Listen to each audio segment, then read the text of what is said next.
Roma, alrededor del año 100 después de Cristo. Dentro de las casas romanas, lejos de la política del foro y de los discursos públicos, la vida de muchas jovencitas estaba marcada por una figura concreta, el pater familias.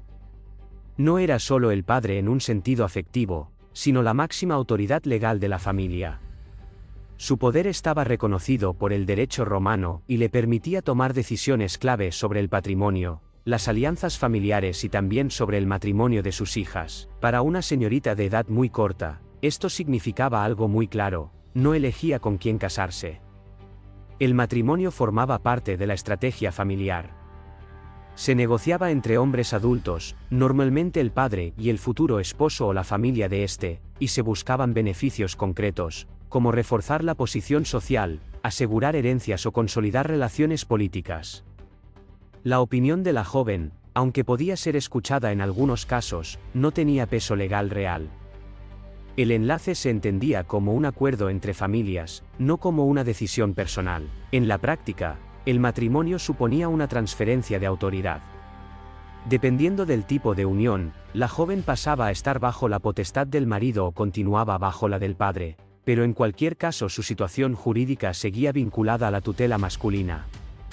Este sistema no era una excepción ni algo marginal, formaba parte del funcionamiento normal de la sociedad romana y estaba respaldado por normas y costumbres muy extendidas. Las fuentes legales, como los textos de juristas y contratos conservados, muestran con bastante claridad cómo se formalizaban estos acuerdos. Se fijaban dotes, condiciones económicas y obligaciones mutuas entre familias.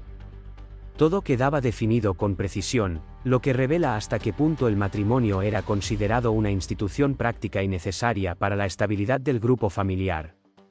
Para la joven, el proceso podía vivirse como algo solemne y confuso a la vez, porque implicaba un cambio de estatus decidido en gran medida sin su intervención. Entender este contexto es clave para comprender cómo empezaba el camino de muchas jovencitas romanas, no como protagonistas de una elección, sino como piezas importantes dentro de una estructura familiar que priorizaba la continuidad y el prestigio por encima de la voluntad individual. El momento llegaba sin demasiados rodeos, casi como si la casa entera supiera que algo estaba a punto de cambiar para siempre. La transición de señorita a esposa no se explicaba con largos discursos, se marcaba con gestos concretos, visibles y cargados de significado. Uno de los más conocidos era la entrega de los juguetes y objetos de la infancia a los dioses del hogar, los lares. No era un simple ritual simbólico, era una manera pública de señalar que la etapa de juegos terminaba y que la joven pasaba a ocupar un nuevo lugar dentro de la familia y de la sociedad. A partir de ahí, todo se volvía más ceremonial.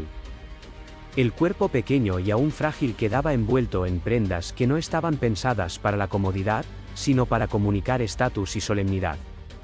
El peinado elaborado, el velo, el cinturón atado con un nudo especial, cada elemento tenía un significado reconocido por quienes asistían a la ceremonia. La escena podía resultar impresionante por el contraste entre la apariencia casi infantil de la novia y la seriedad del protocolo que la rodeaba. El día de la boda no era solo una celebración, era una representación social. Familiares, clientes y conocidos presenciaban el traslado simbólico de la joven desde la casa paterna a la del esposo. Los cantos, las bromas rituales y el cortejo por la calle ayudaban a transformar el momento en un evento colectivo, como si la comunidad entera validara el cambio de etapa. En ese ambiente, la emoción personal de la joven quedaba en segundo plano frente al significado público del acto. Los textos antiguos y las referencias literarias muestran que este paso se entendía como el final oficial de la niñez. Desde ese momento se esperaba que adoptara comportamientos y responsabilidades de adulta, sin un periodo intermedio claro.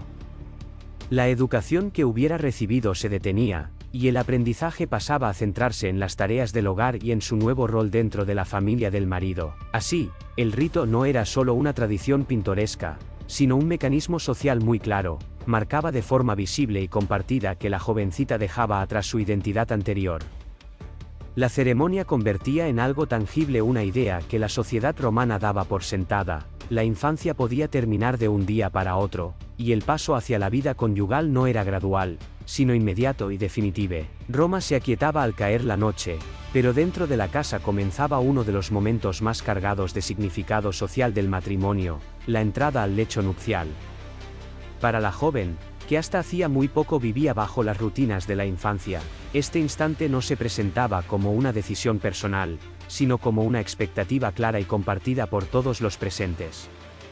El matrimonio romano implicaba convivencia inmediata, y con ella, el inicio de la vida conyugal tal como la entendía la sociedad, una unión pensada para consolidar la familia y asegurar descendencia. Las fuentes literarias y legales coinciden en que la diferencia de experiencia entre los esposos podía ser notable. Era habitual que el marido tuviera una trayectoria social y personal mucho más larga, mientras que la esposa llegaba con un conocimiento muy limitado de lo que implicaba su nuevo papel.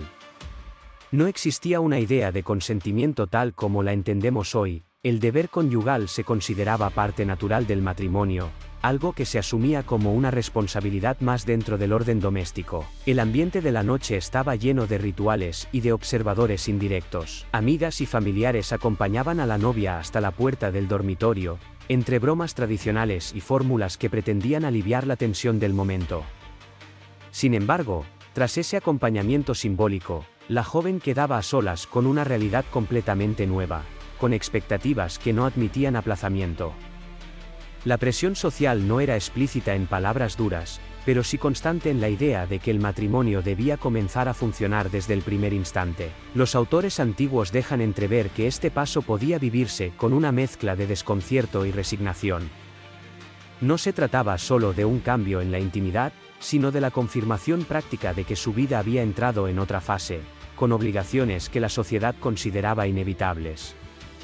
La relación con el esposo se construía a partir de ese punto, muchas veces sin un periodo previo de conocimiento mutuo, lo que convertía la convivencia en un aprendizaje acelerado. Así, la noche de bodas no era únicamente un episodio privado, sino una pieza clave en la lógica del matrimonio romano.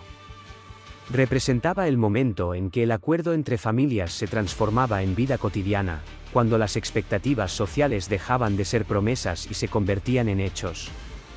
Para la joven, era el inicio tangible de una etapa en la que su papel dentro de la casa y de la comunidad quedaba definido de forma clara y difícilmente reversible. Con el matrimonio ya consumado, la expectativa más inmediata y visible era la maternidad.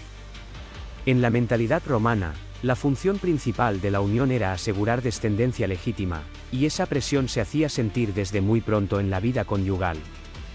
La fertilidad no se veía como una posibilidad lejana, sino como una responsabilidad que confirmaba el éxito del enlace y la continuidad del linaje.